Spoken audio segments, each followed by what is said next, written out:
June 23rd is the feast day of Saint Etheldreda of Ely, arguably the most important female saint from Anglo-Saxon England.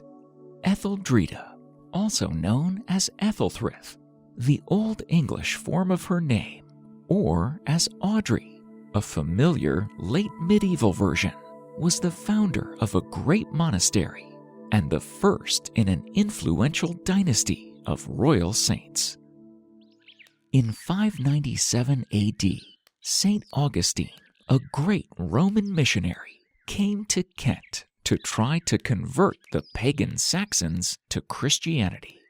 He was well received by the King of Kent, and people all over the country became enthusiastic supporters of the new religion.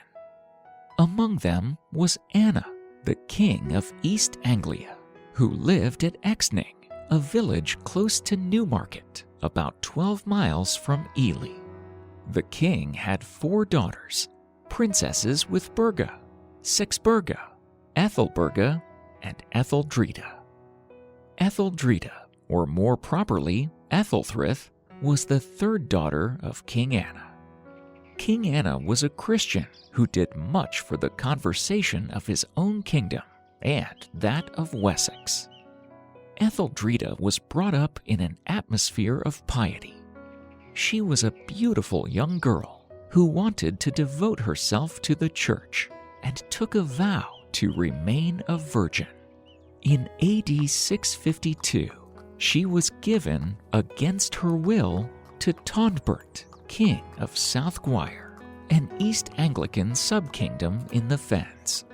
The wedding took place in the year 652.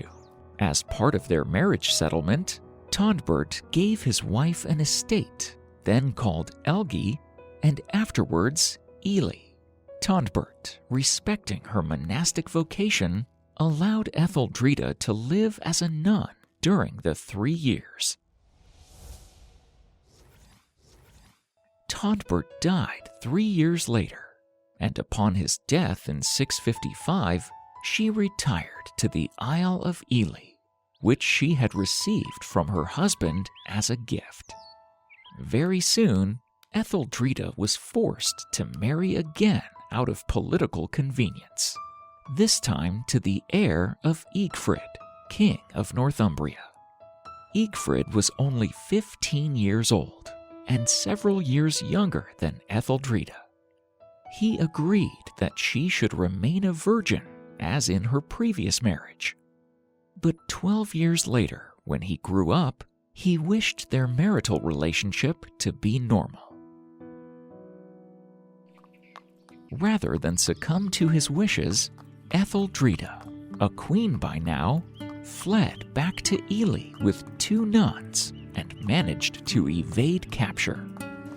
The legend says that her escape was helped by the miraculous rising of the tide. Another version of the legend stated that she stopped on the journey at Stowe. She was very tired and fatigued, as it was a very hot day. She stuck her staff into the ground and lay down to rest on the open plain. When she planted her staff on the ground, an ash tree grew from her staff.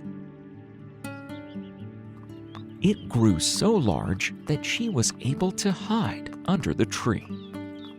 This came to be known as Saint Etheldreda's Stowe. A church was later built to commemorate this event. Egfrid, who was angry when he heard the news, was about to give orders to arrest the queen.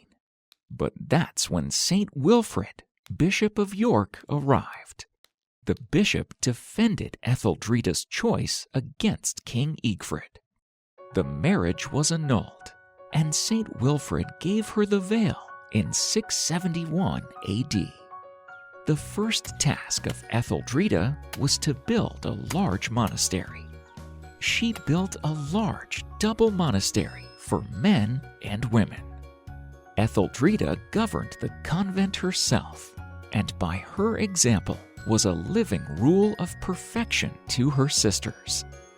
Etheldreda was quite a revolutionary. She set free all the bondsmen on her lands. During this time, Etheldreda only ate once a day, except on feast days or while she was sick. After midnight prayers, she would always go back to the church and continue praying until morning.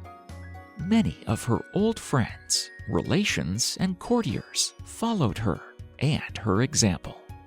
Holy men and priests would come to her for their spiritual guidance. Etheldreda took pain and humiliation as a blessing. On her deathbed, she thanked God for an illness that had painfully swollen her neck, which she considered to be a punishment for vainly worn necklaces with jewels as a young lady. Etheldreda died circa 680 from a tumor on the neck. In reality, it was the result of the plague, which also killed several of her nuns, many of whom were her sisters or nieces.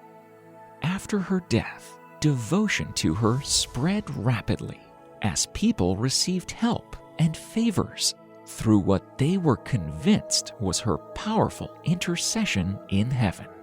And when, through popular demand, it was decided to remove her to a more fitting tomb, 17 years after her death, her body was found to be incorrupt. Wilfrid and her physician, Sinifrid, were among the witnesses. The tumor on her neck, cut by her doctor, was found to be healed. The linen cloths in which her body was wrapped were as fresh as the day she had been buried. The life and merits of Etheldreda were the favorite study of medieval writers, and many notices of her are still extant. Today, Saint Etheldreda is still remembered on her feast days of June 23rd, the day she died, and October 17th, when her body was moved into the Abbey Church. She is sometimes known by the pet name of Audrey. The life of Saint Etheldreda reminds us that we cannot truly be servants of Christ when our souls are distracted by the pleasures and desires of the world. In her wisdom, Saint Etheldreda gave up her wealth, station, and privilege, instead choosing to live the ascetic life of an abbess, guiding people to Christ and contributing to His kingdom on earth. We might take a lesson from Saint Etheldreda today, examining what binds us to the world, preventing us from truly and fully serving our Creator. Eternal God, who bestowed such grace upon your servant Etheldreda, that she gave herself wholly to the life of prayer and to the service of your true religion, grant that we, like her, may so live our lives on earth seeking your kingdom, that by your guiding we may be joined with the glorious fellowship of your saints. Through Jesus Christ our Lord.